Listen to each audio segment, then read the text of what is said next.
Why has an austere German sports coupe designed for new conservatism financial consultants become the darling of stance culture? Yeah, Stance Nation! Bottom out over a Pop-Tart. Yeah, bro, my car's so low I can't use it. I scrape my splitter on 2nd Street.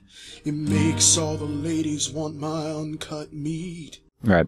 For those who don't know, stancing is like low riding, except not really. Lowriders use air shocks to drop the car down to the pavement, but stancing is lowering the car just a little bit and then fitting large wheels and thin tires to make the wheel completely fill the wheel well. The idea, as I see it, is to make the car look more like it did in the concept drawings. You know, the concept drawings, when the promise was high that a vehicle could overcome the monolithic and illustrious past of its brand and become something that was more than the sum of its parts. But stancing places more importance on how the car looks when parked rather than how it drives or handles. Stancing is for drivers trapped in an abusive relationship of their own lives. It's for people who spent their youth pointing out typographical errors in comic books in the hopes of winning a Marvel No Prize. And here's something interesting. The E36 was one of the first cars BMW designed mainly with computer assistance. And it's got an engine that says everything is broken all the time. Nothing's working. You did it wrong. No, no, no. Which is fitting because stancing a car is a lot like rebooting your PC to an earlier restore point before it was clogged up with registry errors. It's a method of cosmic regeneration for people who feel like the universe is punishing them for liking things. The M3 features a higher level of performance over the standard 3 Series model, you know, an engine and more. But the thing is, people are going to get upset about this M3 because, oh, this is a North American M3. It's not a real M3. The engine's wrong. The engine's wrong. The engine's wrong. The engine's wrong. The E36 M3 debuted in February of 1992 and was puffing out its chests in dealers' showrooms by that November. The BMW spokespersons were trumpeting the state-of-the-art specifications of the E36 like a megachurch preacher rambling to a congregation of J-bros and high school football coaches with turtling erections. It was a car representative of the new self-congratulatory era in which kids receive participation trophies for just showing up. And a kid could lead with his head and still count on being treated to Gumby's Pizza after the game. The E36 was the first M3 powered by a straight-six engine, 182 cubic inch if you want, S50, which produces 282 horsepower. The chassis led to this being named one of Car and Driver's best handling cars of the 90s, which is kind of like being declared the mayor of Whoville. You can be heralded as the leader, but no one will really believe you are, nor are they necessarily going to treat you like one. You're just a fashionable, fun little distraction. Like funnel cake seasons, or Mondays at TGI Fridays with your American Lit professor. You know, that 60-something rabble-rouser whose favorite cocktail is a tequila mockingbird. Don't get me wrong, driving this is as smooth and searing as sensuous as frying with an N64 controller. But it's a completely ephemeral experience. It vanishes like breath on a window. And you can try as hard as you want to write your name in that fading breath by stancing your car, but you're not actually imprinting any real sense of personhood on that vehicle. The E36 was available either with a 5-speed manual or an automatic, although I'm not really sure what would be gained in going with the automatic when so much of the E36 appeal is the one-on-one experience between car and driver. You might as well just pay somebody else to bang your wife and eat all the chocolate out of the Neapolitan ice cream while you're at it. Floating rotors came standard on the Canadian and European variants, but were strangely absent from their American counterparts. In addition, the differential and rear axles on the North American imports were lighter-duty bills than their bulkier European cousins, so make of that what you will. And all late-model M3s received subframe reinforcements. But stancing undoes all of that. It's simply a license. Stancing is simply a license to whine about your car not taking corners like it used to. And you better have a lot of disposable income because stancing is horrible on tires. And you're going to have to buy new tires way more frequently than you're used to, or even comfortable doing, because PennDOT-induced rim damage is likely to plug up your glory hole before you even get the shaft through the opening. So if your car gets driven with any kind of regularity, stancing is as bad an idea as trusting your barista like you trust your bartender. I mean, the guy who owns this car lamented to me that if I put 2 people in the back, my rear wheels are going to be rubbing inside the wheel well. I have to roll my fenders out to be able to do this correctly. And the steering rack is all weird because it's broken in some way. I mean, an E36 isn't supposed to require this much steering input just to turn it this far. Something's wrong here. And speaking of things going wrong, one thing about E36s is that the fog lights are going to fall out.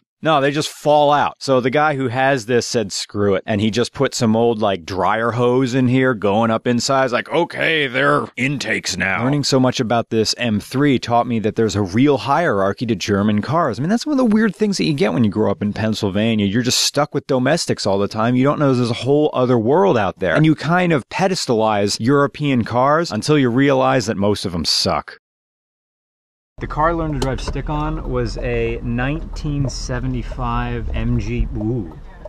I stalled it! You gotta go all the way off and all the way back on. All the way off and then all the way. Oh, that's gonna be hella. It takes a long to start. Did you feel the clutch in this? You gotta feel the clutch in this. Yeah, it's really heavy. Oh, wow, that's heavy.